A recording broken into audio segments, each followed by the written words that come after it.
주요 뉴스입니다. 제주 수용답형 교통서비스 옵서버스가 오는 25일부터 도서 지역을 제외한 모든 읍면으로 확대됩니다. 설 연휴 기간 제주에서도 24시간 비상진료 체계가 가동됩니다. 제주도가 4.3 희생자 보상금 지급의 심사 인력을 늘리고 해외 접수 지원도 강화합니다. 중소기업 육성기금 경영 안정자금의 상환 방식을 2년 연장하거나 분할 상환이 가능해집니다.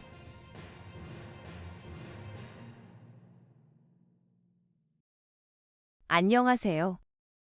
제주특별자치도 AI 아나운서 제이나입니다. 이번 주 위클리 제주 시작합니다. 첫 소식입니다. 제주 수요응답형 교통서비스 옵서버스가 오는 25일부터 도서 지역을 제외한 모든 읍면으로 확대됩니다. 옵서버스는 교통 취약지역 주민의 이동권 보장을 위한 서비스인데요.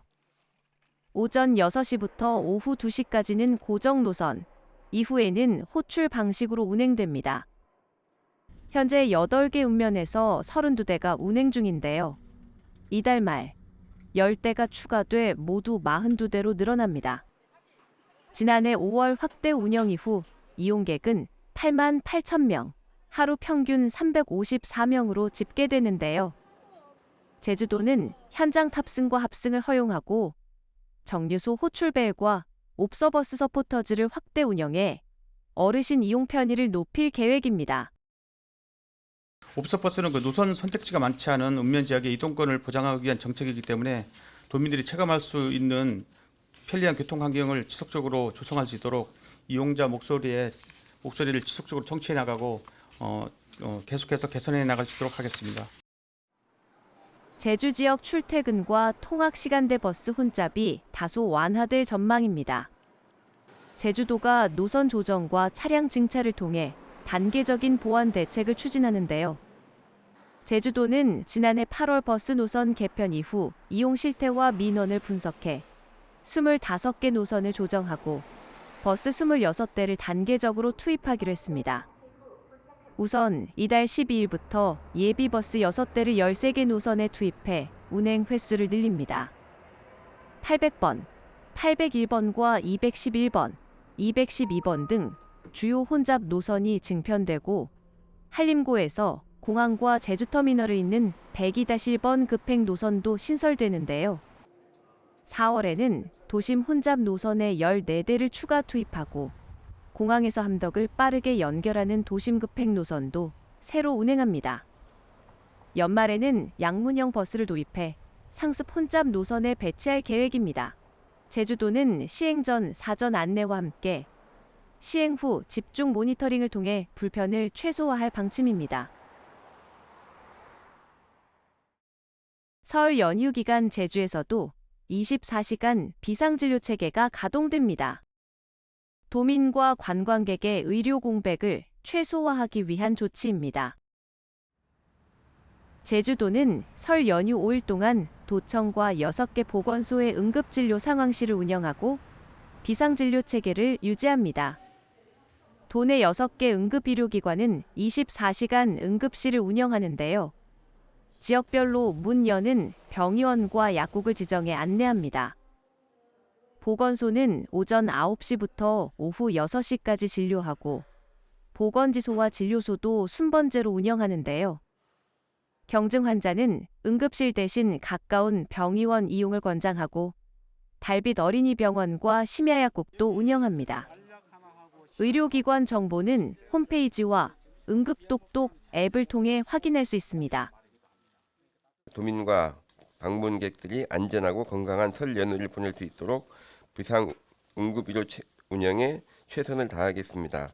도민과 관광객들 분들께서도 연휴 기간 동안은 경증 환자는 응급실 대신 가까운 병의원을 이용해 주시기를 당부드리도록 하겠습니다. 제주도는 설 연휴에도 제주 120만더 콜센터를 오전 7시부터 오후 10시까지 평소와 같이 운영합니다. 비상진료병원과 문 여는 약국, 음식점, 대중교통시간표 등 명절 생활 정보를 안내하고 도로 정체나 상하수도 고장 등 긴급 민원은 즉시 관계 부서로 연결합니다. 연휴 기간에는 필수 인력 7명에서 9명을 배치해 운영하며 상담이 몰릴 경우 대기 시간이 발생할 수 있습니다. 제주도는 상담 품질을 높여 도민과 관광객 불편을 최소화할 방침입니다. 제주도가 4.3 희생자 보상금 지급의 속도를 내고 있습니다. 심사 인력을 늘리고 해외 접수 지원도 강화합니다. 제주도는 보상금 전담 심사 인력 4명을 신규 채용하고 일본 오사카 영사관에도 인력을 배치해 국내외 청구권자 지원을 확대합니다. 최근에는 도와 행정시, 읍면동 담당자 100명을 대상으로 실무 교육을 실시해 심사 기준의 일관성과 현장 대응력을 높였는데요. 지난달 4.3 위원회 심의에서 희생자 229명이 추가로 보상금 지급 대상으로 결정됐습니다. 현재까지 신청 희생자 1만 2천여 명 가운데 8,200여 명에 대해 청구권자 8만 6천여 명에게 6,400억 원이 지급됐는데요.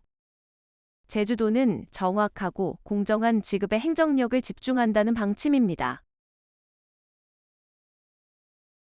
경기 침체와 고금리로 어려움을 겪는 제주 지역 중소기업과 소상공인의 자금 부담이 다소 완화될 전망입니다. 제주도가 중소기업 육성기금 경영안정자금의 상환 방식을 개선합니다.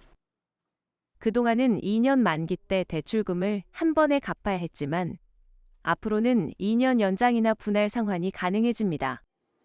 신규 대출자는 2년 플러스 2년 연장 또는 2년 거치 뒤 3년 분할 상환 중 선택할 수 있는데요. 제주도는 관련 규칙을 이달 중 개정해 다음 달부터 시행할 계획입니다. 자금 운용의 안정성을 높여 기업들이 경영 정상화에 집중할 수 있을 것으로 기대됩니다. 제주도가 고금리와 경기 둔화로 어려움을 겪는 소상공인을 위해 120억 원 규모의 특별 보증을 마련했습니다. 제주도는 NH농협은행 제주본부, 제주신용보증재단과 민생활력성장동행 특별보증 협약을 맺고 지원에 들어갔는데요. 농협은행의 8억 원 특별 출연을 재원으로 모두 120억 원 규모로 운영됩니다. 업체당 최대 5천만 원, 지식산업센터 입주기업과 로컬 크리에이터는 최대 1억 원까지 지원합니다. 보증 심사 기준을 완화하고 비대면 보증 드림앱을 통해 신속 심사도 도입했는데요. 제주도는 저금리 2차 보전 지원을 통해 350여 개 업체의 금융 부담을 덜고 지역 강소기업 육성에 최선을 다할 방침입니다. 제주 설문대 여성문화센터가 3월 전문 문화교육 수강생을 모집합니다. AI와 자격증 과정 등 30여 개 프로그램이 운영됩니다. 설문대 여성문화센터는 오는 19일부터 26일까지 31개 과정 557명을 선착순 모집합니다. AI, 디지털과 외국어, 자격증, 요리, 문화예술 등 다양한 분야로 19세 이상 도민이면 누구나 신청할 수 있는데요. 신청은 센터 누리집에서 받습니다.